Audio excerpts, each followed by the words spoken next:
1988ರ February 25ರಂದು ಭಾರತದ ಮೊದಲ ಮೇಲ್ಮೈಯಿಂದ ಮೇಲ್ಮೈ ಕ್ಷಿಪಣಿ ಪೃಥ್ವಿಯನ್ನು ಯಶಸ್ವಿಯಾಗಿ ಪರೀಕ್ಷಿಸಲಾಯಿತು.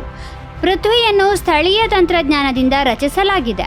ಇದಾದ ನಂತರ ದೇಶದ ಕ್ಷಿಪಣಿ ಕಾರ್ಯಕ್ರಮ ಬಲಿಷ್ಠವಾಯಿತು.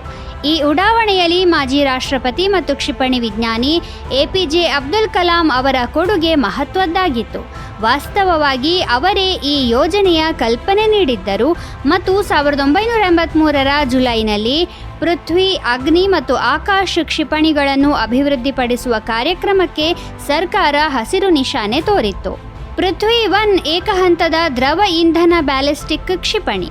ಇದು ಮೇಲ್ಮೈಯಿಂದ ಮೇಲ್ಮೈಗೆ ಹೊಡೆಯುವ ಸಾಮರ್ಥ್ಯವನ್ನು ಹೊಂದಿದೆ. ಇದರ ಸ್ಟ್ರೈಕ್ ರೇಂಜ್ 150 ಕಿಲೋಮೀಟರ್. ಇದರ ನಿಖರತೆ 10ರಿಂದ 50 ಮೀಟರ್. ಟ್ರಾನ್ಸ್ಪೋರ್ಟರ್ ಇರೆಕ್ಟರ್ ಲಾಂಚ್ನಿಂದ ಇದನ್ನು ಲಾಂಚ್ ಮಾಡಬಹುದಾಗಿದೆ. 2019ರ ಫೆಬ್ರವರಿ 25ರಂದು ಪ್ರಧಾನಿ ನರೇಂದ್ರ ಮೋದಿ ಅವರು ದೆಹಲಿಯ ಇಂಡಿಯಾ ಗೇಟ್ ಬಳಿ ರಾಷ್ಟ್ರೀಯ ಯುದ್ಧ ಸ್ಮಾರಕವನ್ನು ಉದ್ಘಾಟಿಸಿದರು ಮತ್ತು ಅದನ್ನು ರಾಷ್ಟ್ರಕ್ಕೆ ಸಮರ್ಪಿಸಿದರು. ಸ್ವಾತಂತ್ರ್ಯದ ನಂತರ ದೇಶಕ್ಕಾಗಿ ಪ್ರಾಣತ್ಯಾಗ ಮಾಡಿದ ವೀರ ಯೋಧರನ್ನು ಗೌರವಿಸಲು ಈ ಸ್ಮಾರಕವನ್ನು ನಿರ್ಮಿಸಲಾಗಿದೆ.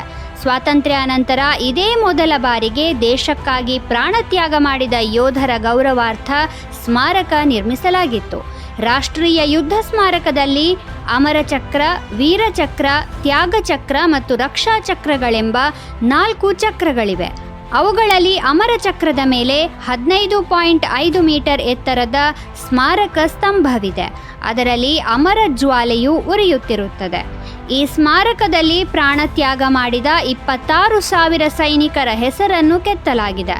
ಅಲ್ಲದೆ 21 ಪರಮವೀರ ಚಕ್ರ ಪುರಸ್ಕೃತರ ಪ್ರತಿಮೆಗಳನ್ನು ಸಹ ಇಲ್ಲಿ ಸ್ಥಾಪಿಸಲಾಗಿದೆ.